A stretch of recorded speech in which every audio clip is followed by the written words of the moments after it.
Alors, il s'agit là d'étudier les fonctions tangentes et arctangentes. Alors d'abord, la fonction tangente. Alors, la fonction arctangente n'est pas au programme, mais comme il y a des vidéos sur les réciproques, c'est bien également de faire la fonction arctangente du même coup. C'est pas bien compliqué en fait.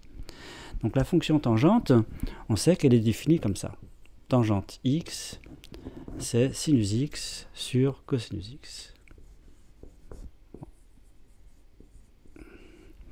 Alors déjà, on va voir la périodicité et la parité de la fonction tangente. Donc on comprend que la fonction tangente, elle est impaire. Donc ici, des x, ils doivent être tels que le cosinus x est non nul. Eh bien déjà, donc la parité, si je remplace x par moins x, tangente moins x, c'est sinus moins x sur cosinus moins x. Cosinus moins x, c'est cosinus x, et sinus moins x, c'est moins sinus x. Donc tangente moins x, c'est moins tangente x, donc la fonction tangente, elle est impaire. Maintenant, la périodicité. Alors, on va voir que la période de la fonction tangente, c'est pi. Tangente x plus pi. Donc ici, ce sont des x pour lesquels la tangente est définie. Si on fait sinus x plus pi sur cosinus x plus pi. Alors, un petit rappel sur de trigo. Si je prends ici le cercle trigonométrique, je prends ici x. Je sais que le cosinus, c'est l'abscisse. Donc là, c'est le cercle trigonométrique de rayon 1. Et le centre, c'est l'origine. Le cosinus, donc là, vous avez x. Le cosinus, c'est l'abscisse. Le sinus, c'est l'ordonnée. Si je fais x plus pi, ça revient à faire un demi-tour. Je rajoute pi. Donc là, je rajoute pi. Donc tout ça, c'est x plus pi. Donc ici, l'abscisse de ce point, eh bien, c'est le cosinus de x plus pi. Et l'ordonnée de ce point, c'est le sinus de x plus pi. Vous remarquez que ces deux points sont diamétralement opposés, donc ont des coordonnées opposées. Et dire qu'ils ont des coordonnées opposées, ça veut dire qu'ici, le sinus de x plus pi, c'est moins sinus x, et le cosinus x plus pi, c'est moins cosinus x. Et donc, on obtient bien ceci, en simplifiant, et on obtient bien tangente. Donc si on résume, la fonction tangente, elle est impaire, elle est de période pi. Donc il suffit de faire son étude sur n'importe quel intervalle de longueur, d'amplitude pi. Alors on pourrait prendre 0 pi, mais comme je sais qu'elle est impaire, c'est plus malin de prendre l'intervalle moins pi sur 2, pi sur 2. Donc par symétrie, il suffira que je fasse l'étude sur 0 pi sur 2. Et donc j'obtiendrai sur moins pi, puis après, ça sera donc le motif d'une frise qu'on pourra reproduire si on veut avoir sur des intervalles plus grands. Donc faisons sur l'intervalle 0 pi sur 2. Alors si on regarde sur 0 pi sur 2, déjà on remarque que la fonction tangente n'est pas définie en pi sur 2, puisque ça ferait sinus pi sur 2 sur cosinus pi sur 2. Alors sinus pi sur 2, c'est 1 sur 0, donc c'est pas défini. Donc on est sur l'intervalle 0 pi sur 2 exclu. Bon, alors pour obtenir les variations, il faut que j'ai la dérivée de la fonction tangente. Donc la dérivée, on la calcule comme ça. Donc comme c'est sinus sur cosinus, on applique la formule, u'v moins v'u sur v carré. Donc la dérivée de sinus, parce que c'est ça qui joue le rôle de u. Donc la dérivée de sinus, c'est cosinus fois cosinus. Alors je ne mets pas de parenthèse puisque ce serait trop long à écrire.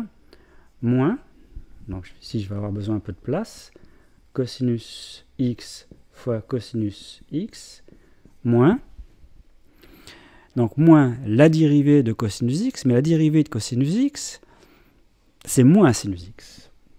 Donc ici je vais avoir moins sinus x fois sinus x, fois sinus x. Bon, j'ai écrit puisque sinon on ne voyait rien. Donc ici, ça fait cette dérivée. Donc ça me donne cosinus carré moins moins plus sinus carré sur cosinus carré.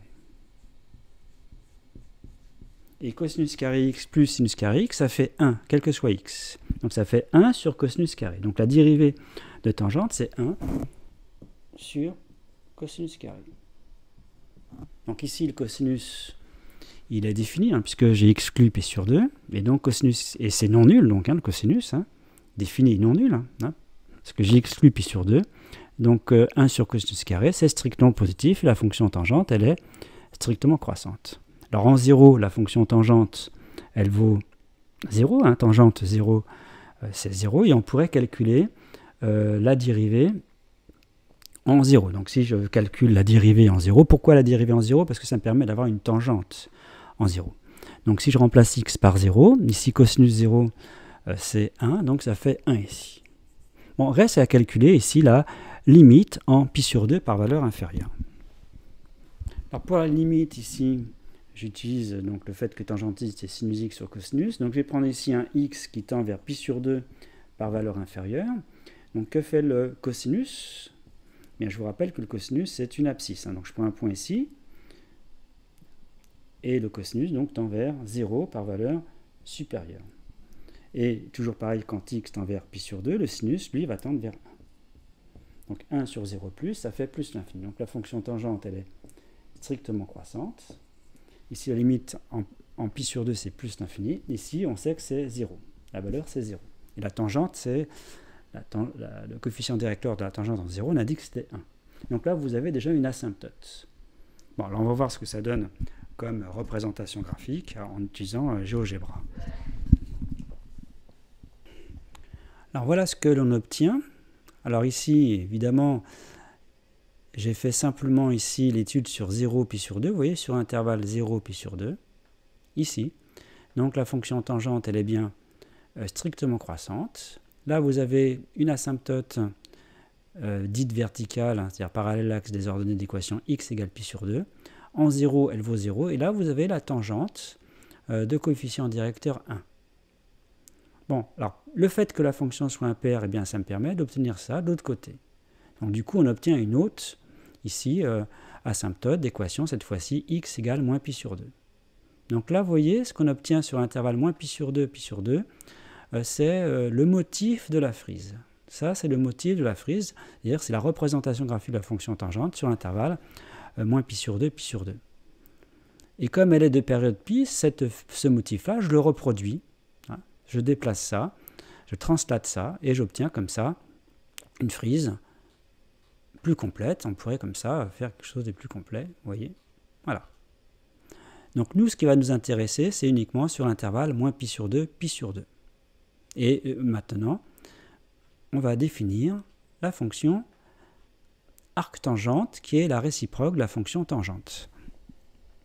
Alors, on va faire appel aux connaissances sur les réciproques. La fonction tangente réalise une bijection de moins pi sur 2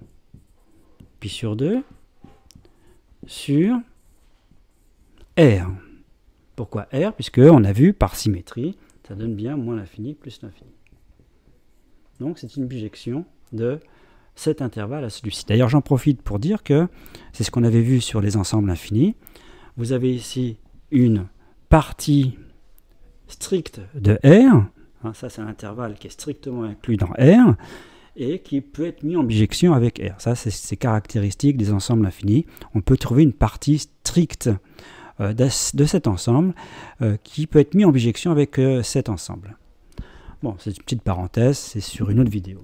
Donc le fait que ce soit une bijection, alors pourquoi c'est une bijection? Puisqu'elle est continue, la fonction tangente, puisque dérivable, est strictement croissante dessus. Donc c'est une bijection de là-dedans. Et ça c'est la fonction tangente, et on peut donc définir la réciproque, qui va donc dans l'autre sens, qui sera donc la fonction arctangente.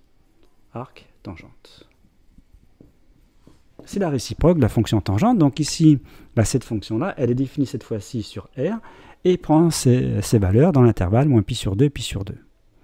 Alors je vous rappelle, hein, comment on obtient la courbe représentative de cette fonction? Eh bien par symétrie par rapport à la droite delta d'équation y égale x. Mais attention, la fonction tangente, je prendrai uniquement, je ne prends pas toute la frise, hein, je prends uniquement la courbe représentative sur l'intervalle moins pi sur 2, pi sur 2. Alors, on va voir ça après sur GeoGebra. Donc on obtient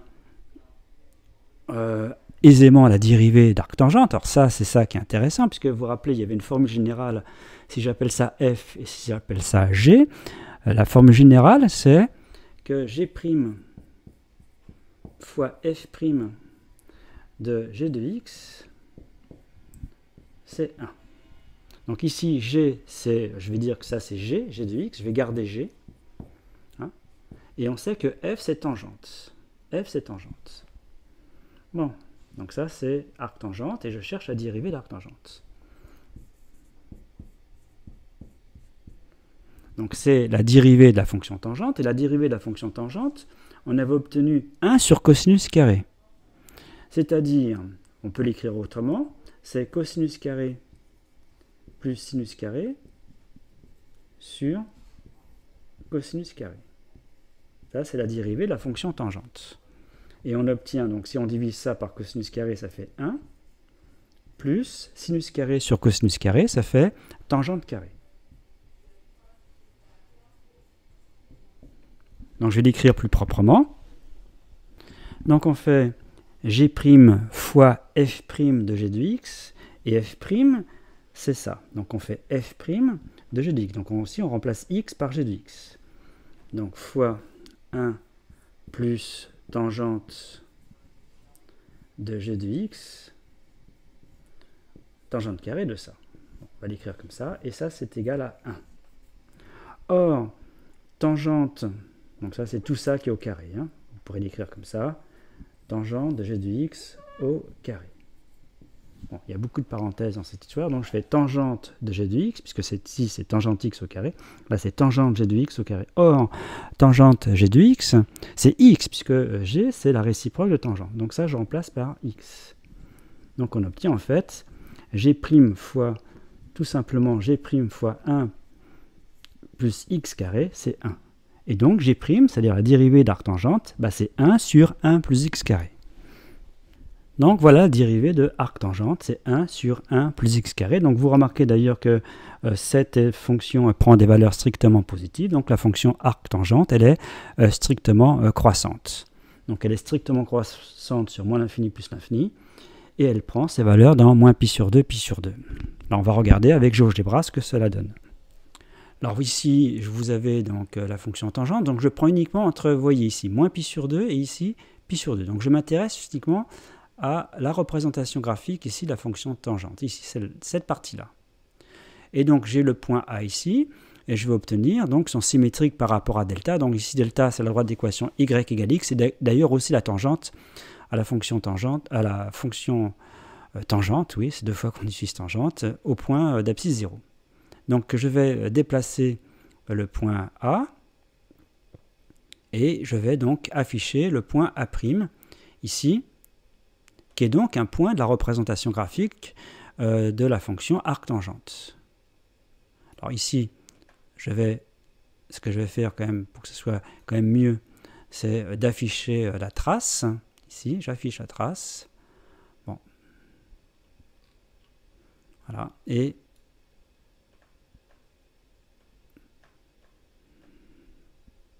alors oui, on obtient des points de l'autre côté, mais c'est parce que ici, vous voyez, voilà. Alors il ne faut pas considérer ces points-là, il faut uniquement considérer ces points-là. Vous voyez, ces points-là en bleu, eh bien, sont des points de la représentation graphique de arctangente. Alors pourquoi j'ai obtenu ces points-là? Parce que qui ne sont pas des points de la représentation graphique de l'arctangente. Hein. J'ai obtenu ces points-là, c'est parce que quand j'ai dépassé le point A, du coup, il est venu sur cette partie-là de la représentation graphique de tangente, et moi je ne considère pas du tout cette partie-là. Encore une fois, de la fonction tangente, j'utilise uniquement sur l'intervalle moins pi sur 2, pi sur 2. Donc ici, seulement ces points bleus m'intéressent. Donc voilà une idée de la représentation graphique de la fonction arctangente. Voilà, donc là vous avez cette fois-ci envers la représentation graphique de arctangente. Ça passe bien par les points bleus. Donc c'est une application de cette notion de réciproque. Là, j'ai utilisé avec la fonction tangente. Donc on le fait pour la fonction log, on le fait pour la fonction racine carrée, on le fait pour la fonction racine énième, et on le fait pour la fonction arctangente. Donc comme ça, grâce à cette notion de réciproque, on peut définir de nouvelles fonctions. Hein, c'est une boîte à outils, et on a des méthodes pour obtenir comme ça de nouvelles fonctions dans notre boîte à outils.